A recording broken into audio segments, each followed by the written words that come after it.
কই দেখি হাতটা দেখাও, কি হলো এখন, কত দূর কি হলো দেখি। সোজা করো, এই জায়গাটা দেখেছো, এই যে নিচে আসা, এই যে দাঁড়া, এই নীল হয়ে গেছে পুরো, এই যে নিচে ওই গেটটা খোলার সময় পুরো গেটে হাত পুরো চিপে গেছে, এখন বরফ দিয়ে বসে আছে। মানে যখনই আসবে এরকম কিছু না কিছু কাণ্ড করে আসবে।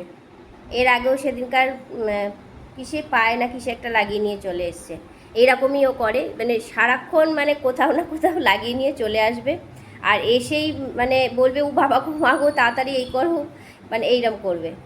বাচ্চার থেকেও মানে বাচ্চা, ছোট বাচ্চা থাকলেও ঘরে এতটা এ করে না যেটা ও করে। আমরা তো বেরিয়েছিলাম, এর আগের ভিডিওতে বলেছি, সেই বেরিয়ে তারপরে আমি তো চলে এসেছি, আমাকে তো টালিগঞ্জে নামিয়ে দিল, ওখান থেকে আমি অটো করে চলে এসেছি।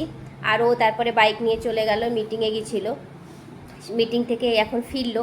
আর আমি আওয়াজ পেয়েছি ওর বাইকে, যে ও বাইক নিয়ে ঢুকছে ভিতরে, কিন্তু ওইটুকুনি সময়ের মধ্যেই কাণ্ড করে দিয়েছে। তারপরে এসে দরজা সেই কলিং বেল টিপেই যাচ্ছে, তারপরে খুলে দেখ ওই অবস্থা। তারপরে বরফ দিয়ে বসেছিল এতক্ষণ, এবার দেখি ওইখানে একটু মলম দিয়ে দিতে হবে, ওই যে ওই এটা ছিল না, ওই মলমটা দিয়ে দেবে। এইরকম আমাদের কাণ্ড করে বসে, মানে কোথাও না কোথাও একটা কাণ্ড করবেই সারাদিনে। যাওয়ার সময় মানে এই যে আমরা যে বেরিয়েছিলাম তার আগে যে আমাদের কি পরিস্থিতি, মানে হুলুস তুলুস লাগিয়ে দিয়েছে ঘরে, মানে কোথাও যাওয়ার আগে একটা কিছু খুঁজে পাবে না, সেটা নিয়ে সারা ঘর তন্ন তন্ন করে খুঁজবে। সেই লাস্টে আমাকেই খুঁজে দিতে হয়, যতবার যাবে যেখানে যাবে আমিই খুঁজে দিই, তারপরে লাস্টে আমি খুঁজে দিলাম, তারপরে বেরোলাম। দিয়ে আমাকে বলছে কোথায় ছিল, কোথায় ছিল, মানে আমি তো মানে খুঁজে পেয়ে যাই না, এই রকম কাণ্ড করবে। যাক, এখন চা করেছি, এই চা নিয়ে এসেছি, দুজনে বসে গরম গরম চা, এটা তো রোজকার সন্ধেবেলা চা খাওয়া, এইটা এখন চাটা খাই।